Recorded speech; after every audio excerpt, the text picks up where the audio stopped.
Yes, hello! Magandang araw! Tara, samahan niyo po ako sa aking kusina. Tayo magluluto ng pan de coco. Ayan po ang mga sangkap niya. Nasa akin ng screen. At madali niyo na pong masubaybayan. Ayan po.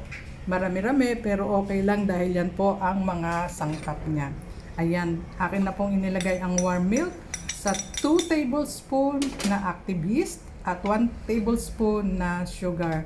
Kahit ano pong asukal pwede niyong gamitin. Ayan po. Akin pong hahaluin yan para po mag-combine ang tatlong ingredients na ating pasimula. At hahayaan lamang po natin yan set aside ng mga 10 minutes para mag-rise o mag-active na po yung ating yeast. Ayan. At sa kabilang dako, tayo naman po ay maglalagay ng 4 cups na flour. Ayan. Inilagay ko na po yung active yeast. Kaninang ginawa natin. Meron na po rin yung 1/4 na asukal. At ngayon nilagyan ko naman po ng 1/2 cup na mantika. Ayan. At nilagyan ko na rin po susunod yung aking 1 cup na warm milk. Ayan, kinakailangan pong maging warm para mas madali pong mag-rise ang ating dough. Ayan na nga po, natapos ng ating pagsamasamahin. At ako'y naglatag na ng aking rubber mat para naman po tayo ay magmasa o maglaro sa ating dough. Ayan. Isang kamay lang po ginamit ko dahil yung isang kamay ay kumukuha po ako ng flour.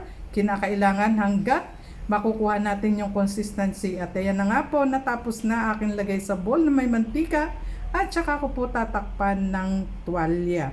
At hayaan ko po yung mag-rise in 1 hour and 30 minutes. At habang nagro-rise naman yan, ako po ay nagagawa na ng kanyang fillings. Yung tinatawag nating desiccated coconut, may konting asukal, may konting gatas at halu-haluin lamang po nang ma-dissolve ang gatas at saka maging kulay brown ang kanya. Saglit lang po yan in a low fire. At saka ko po nilagyan ng 3 pirasong butter. Ayan po. At maya-maya lang po pag na-dissolve na ang butter, pwede na po yan at iset aside natin para lumamig. At habang nakaluto na po tayo, sa mga 1 oras makikita natin ay yan na. Nag-rise na po ang aking dough at pinunch ko po iyan at lilipat po ako sa lamesa dahil malaki-laki po ang space na aking paggagalawan. At ayan na nga po, ready na ang aking filling, pati na rin po yung dough.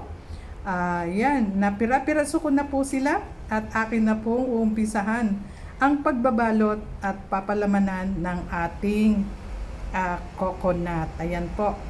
Napakasimple lang po, pero matrabaho. Pero syempre, dahil love natin magluto, itatry natin ang lahat ng bagay para masiyahan naman ang mga kasamahan kumain. At ayan, ready na nga po, inilagay ko na sa aking salangan.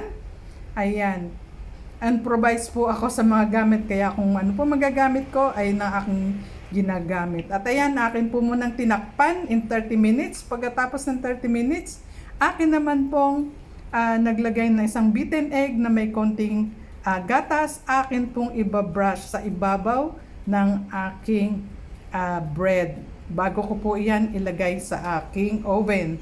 At kinakailangan ang inyong oven ay nasa 350 degrees to 180 Fahrenheit para naman po maluto ang inyong pan de coco. At ayan, napakaganda po niya. Simpleng-simple lamang ang aking homemade pan de coco. Dito lamang yan sa aking kusina. Thank you for watching po.